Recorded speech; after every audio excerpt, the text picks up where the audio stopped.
Court is on the record in a civil action entitled In Re Failure to Obey Subpoena, Dakota Mullen, case number 25 MIS 10. The court issued an order to show cause on June 4th, 2025. The order basically reads that pursuant to Rule 17G of the Ohio Rules of Criminal Procedure, the failure by any person without adequate excuse to obey a subpoena served upon him or her may be deemed a contempt of the court or officer issuing the subpoena. On May 29, 2025, Dakota Mullen was personally served with a subpoena in City of Contempt versus Ann Headley, case number 25 CRB 105, ordering her to appear on June 4, 2025 at 1:00 p.m. at Contempt Municipal Court. The court did attach to its order a copy of that service return from the court bailiff indicating that service had been perfected personally upon Ms. Mullen. Ms. Mullen failed to appear on June 4th, 2025 pursuant to the court order subpoena. I then issued that order ordering Ms. Mullen to appear today, June 25th at 1:30 p.m. We're starting a little early, to show cause why she should not be held in and punished for contempt of this court for refusing to comply with the court order to appear on June 4th, 2025 in the Headley case. Ms. Mullen is present. She is not represented by counsel. Also present is Law Director John Lewis. Pursuant to Section 2705.02 of the Ohio Revised Code, specifically subsection C, a failure to obey a subpoena duly served or a refusal to be sworn or answer as a witness when lawfully required is deemed an act of contempt. Pursuant to Section 2705.05, a hearing is required in all contempt proceedings. At that hearing, the court shall investigate the charge and hear any answer or testimony that the accused, in this case Ms. Mullen, makes or offers. If the accused is found guilty, the court may impose any of the following penalties. For a first offense, which this would be, a fine of not more than $250, a definite term of imprisonment not more than 30 days in jail, or both. Please raise your right hand. Do you solemnly swear or affirm that the testimony you're about to give is the truth, the whole truth, and nothing but the truth, so help you God? Yes. You are Dakota Mullen? Yes. Correct? Ms. Mullen, you were served personally with a subpoena by the court bailiff on May 29th, 2025 in the case entitled City of Contempt versus Ann Headley. Is that correct? Yes. You were ordered by the subpoena to appear on June 4th, 2025 at 1:00 p.m. Do you recall that? Honestly, with all the subpoenas I've gotten over the past month and a half, I do not recall. I don't want to hear that, Ms.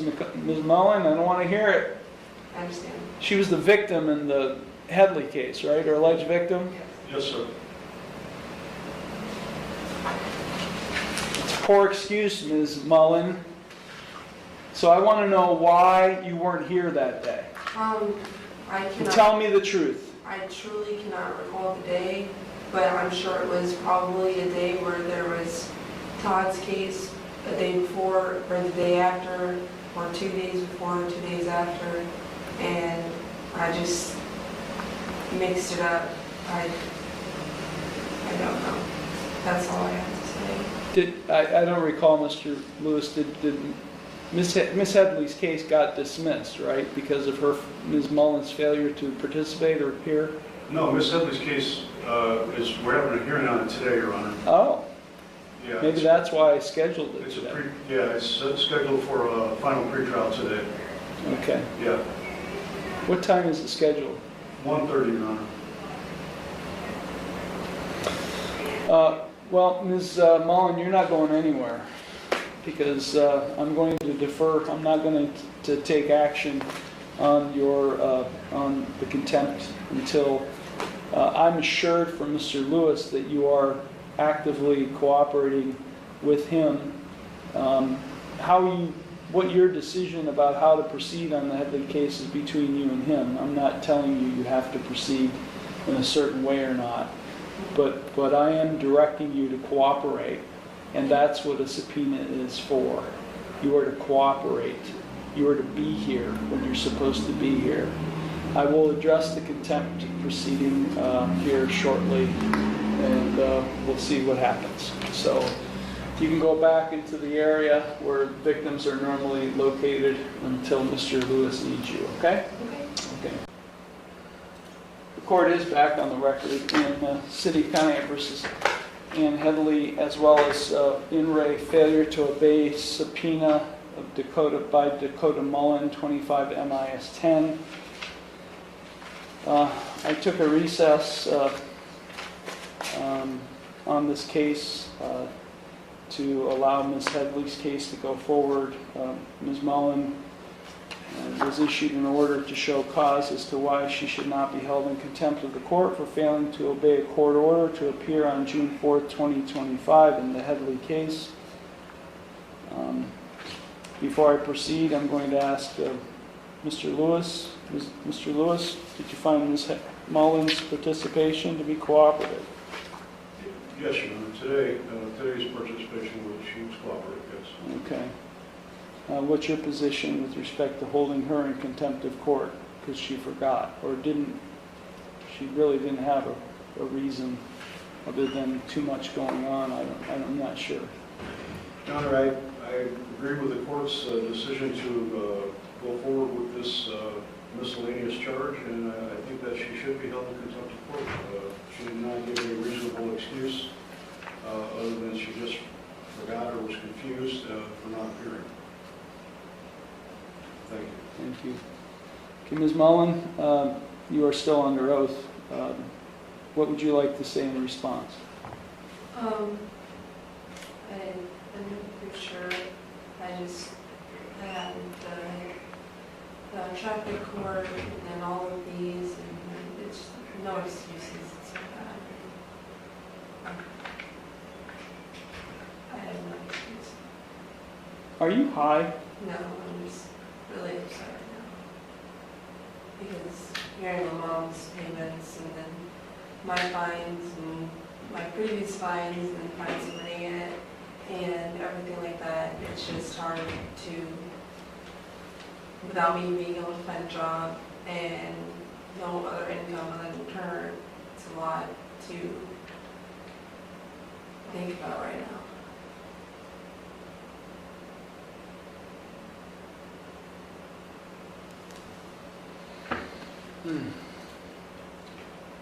Well, we've had some experiences with you, Ms. Mullen, over the past month or two, and you testified recently in another case. I can't remember which case it was, but it seems like you've appeared before this court quite often here in the last few months in different cases, and I just don't like your appearance.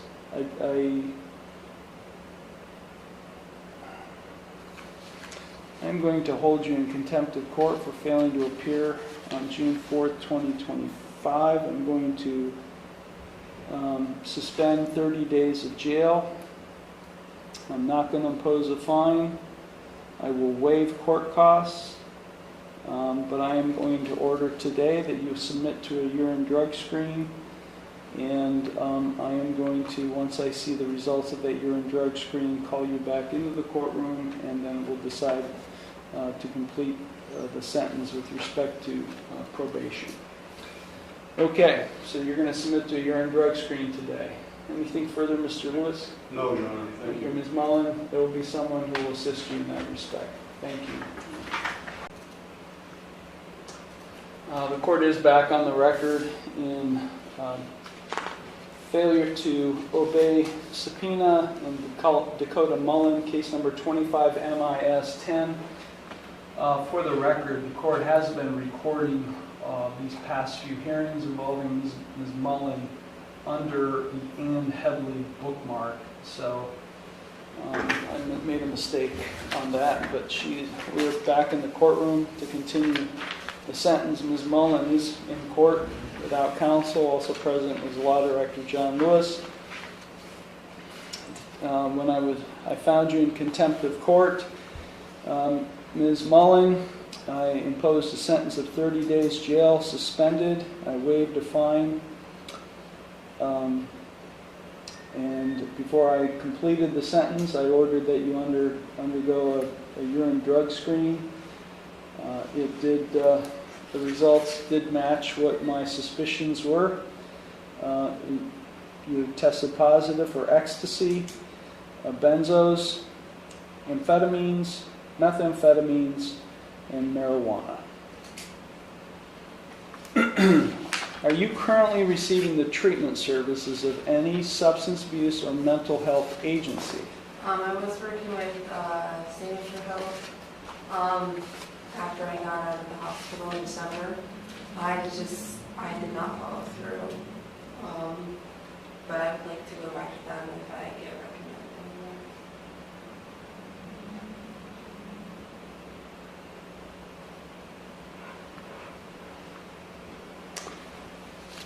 Anything further, Mr. Lewis? No, Your Honor. I suspected as you did, and you were correct. Okay, I will, as I said, I'm going to place her on supervised probation with this court. I'm going to order that she submit to a comprehensive diagnostic assessment at Signature Health and successfully comply with any recommended course of treatment. She's ordered to remain drug and alcohol free. She's not to possess or consume any alcoholic beverage or drug abuse. And she's not to go into, that includes as well pseudoephedrine products, and she's not to go into any bar or liquor establishment for the term of her supervised probation, which will be 2 years.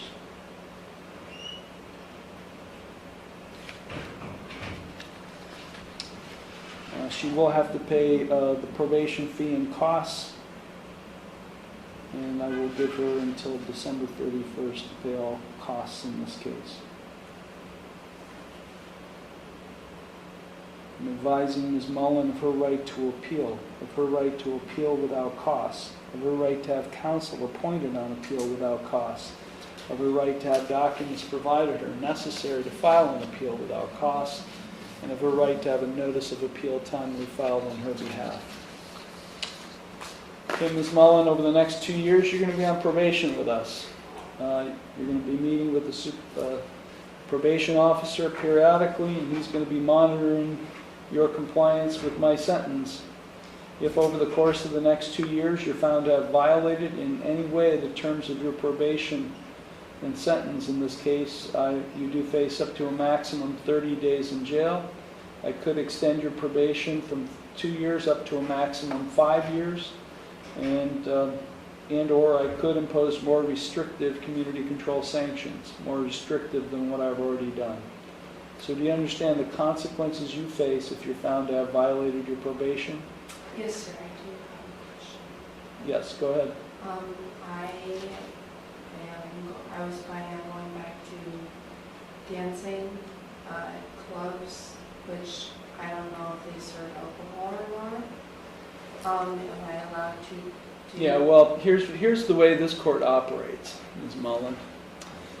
First off, a bar is a bar is a bar, and so when I order you to stay out of a bar, that means to stay out. Now, if you really want to make that request to me, I want to see a letter from the bar, or from, I should say, not a bar, I want to see the letter from your prospective employer offering you a job on their letterhead, and I want you to make a written request for me that you would like to be able to go to work there. See, we don't operate on speculation, you know. I may work, or I'm going, you know, it's not speculation. I want to see an offer, and then I'll consider it. And I'm telling you, depending on the place that I'm thinking you're asking me to allow you, it's probably going to be a no. But perhaps you might want to look at other, more productive employment that's respectful of you and your recovery. Anything else, Ms. Mullen? No, sir. Okay, thank you. This matter is concluded.